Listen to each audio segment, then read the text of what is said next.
Hi viewers, welcome to our channel. ప్రస్తుతం మనతో పాటు కిరణ్ పోల్దాస్ గారు, సీనియర్ జర్నలిస్ట్ ఉన్నారు. వారితో ఒకసారి మాట్లాడదాం. సార్ నమస్కారం సార్. నమస్తే ఆదిత్య. సార్ గరికపాటి గారు మనకు తెలుసు, ఫేమస్ ప్రవచనకర్త. ఆయన హ్మ్. ప్రవచనాలకు ఎంతమంది అభిమానులు ఉన్నారో మనకు ప్రత్యేకంగా చెప్పాల్సిన పని లేదు సార్. హ్మ్. అయితే గత కొన్ని రోజుల నుంచి కూడా ఆయన మీద మీడియాలో ఒక రకమైన నెగిటివ్ గా ప్రచారం జరుగుతుంది సార్. ఈవెన్ హ్మ్. తన మొదటి భార్య గారు కూడా కొన్ని కామెంట్స్ చేశారు. దాన్ని కూడా వీళ్ళు వైరల్ చేసేసి ఇది గరికపాటి గారి జీవితంలో ఉన్న చీకటి కోణాలు, ఇవి ఆయన భాగోతాలంటూ తమ్నెయిల్ పెట్టి మరీ ప్రచారం అయితే జరిగింది సార్. అదంతా మనం చూస్తున్నాం. ఇప్పుడు ఏకంగా మొదటి భార్యతో కంప్లీట్ చేయించే దిశగా కూడా వెళ్తున్నట్టుగా వార్తలు వినిపిస్తున్నాయి. అసలు ఎందుకు గరికపాటి గారిని ఈ మధ్య కాలంలో రీసెంట్ గా ఎందుకు టార్గెట్ చేశారు? ఇటువంటి ఎందుకు ప్రచారం చేస్తున్నారు?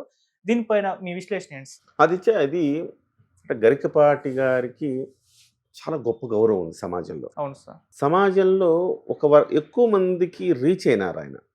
ఆయన ప్రవచనాల ద్వారా. పైగా ఆయన ప్రవచనాలు చాదస్తపు ప్రవచనాలుగా ఉండవు. చాలా లిబరల్‌గా ఉంటాయి ఆయన.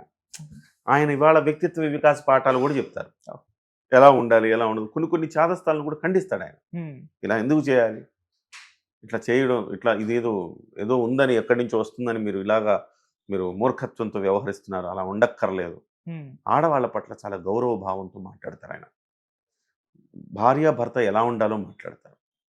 తండ్రి కూతుర్ల అనుబంధాలు ఎలా ఉండాలో మాట్లాడతారు. స్నేహితుడు ఎలా ఉండాలో మాట్లాడతారు. కేవలం ప్రవచనకర్త అంటే రామాయణ మహాభారతాలు ఎలా ఉండాలో చెప్పే వ్యక్తే కాదు, జీవితంలో ఒక మనిషిగా నువ్వు ఎలా ఉండాలో చెప్పే వ్యక్తి కూడా. ఆయనలో నాకు రెండు కోణాలు కనపడతాయి. ప్రవచనకర్త ఆధ్యాత్మిక కోణము, అలాగే మనకు సోషల్ ఇష్యూస్లో ఒక మోటివేషనల్ స్పీకర్గా కూడా ఆయన కనపడతారు.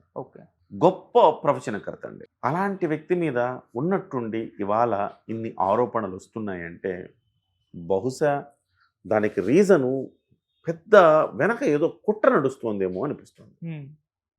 ఎందుకంటే ఉన్నట్టుండి ఎప్పుడో అసలుకి ఎవరికి ప్రపంచానికి తెలియదు ఆయనకు ఒక పెళ్ళి అయిందని, ఆయన విడాకులు అయిపోయి మళ్ళీ వేరే పెళ్లి చేసుకున్నాడని. నాకు తెలుస్తున్న సమాచారం ప్రకారం 20 ఏళ్ల క్రితం విడాకులు అయిపోయినాయి అని తెలుస్తుంది. ఆమెకి 2 పిల్లలు ఉన్నారని, 2 పిల్లలు ఈయన దగ్గరే పెరుగుతున్నారని చెప్తున్నారు. అయితే 20 ఏళ్ల క్రితం తేల్చుకోవాల్సిన అంశం కదా. విడాకులు అయిపోయినాయి, విడివిడిగా ఉంటున్నారు, ఈయన వేరే పెళ్లి చేసుకున్నాడు. ఇవాళ రాజ్యాంగం ఇచ్చిన హక్కు అండి. 2 మనుషులు కలిసి ఉండలేకపోతే విడాకులు తీసుకోవచ్చు. అది రాజ్యాంగం ఇచ్చిన హక్కు. ఆ హక్కును బట్టి ఆ మనిషిని మనము తప్పు పట్టలేము. ఇద్దరికి భేదాభిప్రాయాలు ఉండొచ్చు, ఇద్దరి మధ్య పొసగకపోయి ఉండొచ్చు, వ్యక్తిత్వాలు కలవకపోయి ఉండొచ్చు. కలిసి కొట్టుకునే కంటే విడిపోయి ఎవరి జీవితం వాళ్ళు జీవించవచ్చు, తప్పేమీ లేదు. అది రాజ్యాంగం మనకి ఇచ్చిన హక్కు. ఆ రాజ్యాంగం ఇచ్చిన హక్కునే ఆయన వాడుకొని, నేను కూడా సోషల్ మీడియాలో చూడడం నాకు అంత ఇన్డెప్త్ ఆయన గురించి, నిజంగా ఆయనకి ఇవన్నీ జరిగినాయి అని తెలియదు. నేను కూడా సోషల్ మీడియాలో మీలాగే చూసి అవునా అనుకున్నా. అయితే ఇవాళ ఆయన మీద నిజంగా ఎంత నింద మోపి ఆయన ఏదో బదనాం చేయాలని ప్రయత్నం చేస్తున్నారు తప్ప ఏం కేసు పెడుతుంది మొదటి భార్య? బహుశా ఆమెను ఎవరో ప్రేరేపిస్తున్నారేమో. కేసు పెడితే కూడా ఏం కేసు పెట్టారు? 20 ఏళ్ల క్రితం ముగిసిన వ్యవహారానికి ఇవాళ వచ్చి ఏం కేసు పెడుతుంది? డెఫినెట్గా ఇవన్నీ కూడా కోర్టులో నిలిసేవి కావు. కాకపోతే ఏం జరుగుతుంది? గరికపాటి వారి మీద బురద వేయడానికి అవకాశం ఉంటుంది. ఏదో ఒక రకంగా ఆయన అన్ని నీతులు చెప్తా ఉంటాడు కదా, ఇవాళ నువ్వు చేసింది ఏంటయ్యా అని అడగటానికి ఒక అవకాశం ఉంటుంది. ఆయన పరువు తీసే ఒక ప్రయత్నం అయితే జరగచ్చు. వాస్తవానికి 2 మనుషుల మధ్య ఏం జరిగిందో వాళ్ళిద్దరే చెప్పాలి.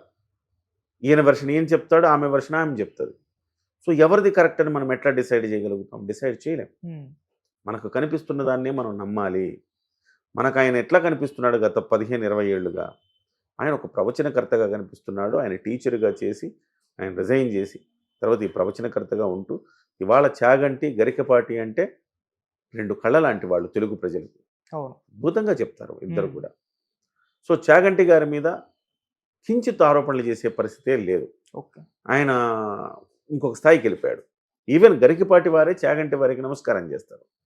ఎందుకంటే ఆయన విద్వత్తు ముందు నేను చిన్నవాడిని అని కూడా చెప్తాడు. సో ఈయనకు ఆ సంస్కారం ఉంది. కాకపోతే ఇద్దరిలో ఈయన కొంచెం లిబరల్. ఆ లిబరల్గా చెప్తాడు కాబట్టి కొన్ని సందర్భాల్లో ఈయన చేసే వ్యాఖ్యలు వివాదాస్పదం అవుతుంటాయి. చిరంజీవి గారి సభలో ఒక సందర్భంలో ఆయనకి కొంతమందికి ఎట్లా ఉంటుందంటే, ఆదిత్య, మనము గండ పేరుండాలు తొడిగించుకున్న నిష్ఠా గరిష్ఠులం, లబ్ధ ప్రతిష్ఠులం, పండిత వ్యక్తులం కదా మనం. మనకేంటి, మనం వస్తే ఆయన అందరూ అట్టు వెళ్తారు. అది కొంత ఇగో హట్ అవుతుంది. ఇగో హట్ అయి చేసిన వ్యాఖ్యలే. తర్వాత ఆయన కూడా సరిదిద్దుకున్నాడు, తప్పు చేశాను నేను, ఆయన అనాల్సింది కాదు. చిరంజీవి గారు అజాత శత్రువు.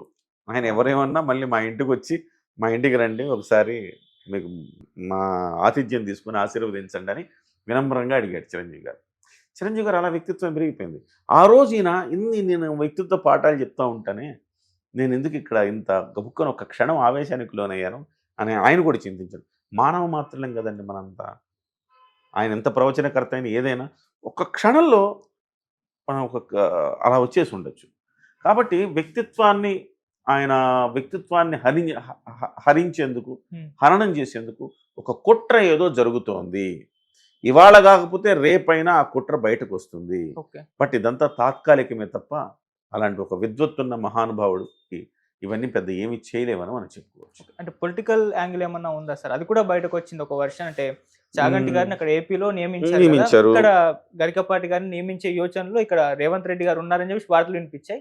సో బీఆర్ఎస్ ఏపీ వ్యక్తిని నియమిస్తున్నారు, ఆయన మీద బురద జల్లే ప్రయత్నం చేద్దామని కుట్రలో భాగంగా చేస్తున్నారు. అది ఎలాగో చేయొచ్చు కదా వాళ్ళు. ఏపీ వ్యక్తి తెలంగాణలో నీకు ప్రవచనకారులు ఎవరు దొరకలేదా అని అడగచ్చు వాళ్ళు. అవును, తప్పేం లేదు. కానీ దానికోసం ఇలాంటి చిల్లర రాజకీయాలకు వాళ్ళు పాల్పడతారంటే నేనైతే నమ్మలేకపోతున్నా.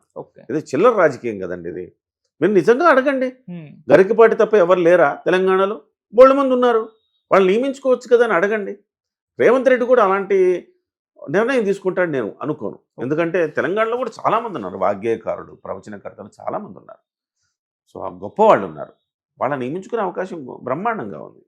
అయితే ఇప్పుడు ఆంధ్ర తెలంగాణ అనే ఫీలింగ్ వచ్చిన తర్వాత ఆంధ్ర వ్యక్తిని తీసుకొచ్చి ప్రభుత్వం నియమించుకోవటం అనేది సాధ్యమయ్యే పని కాదు.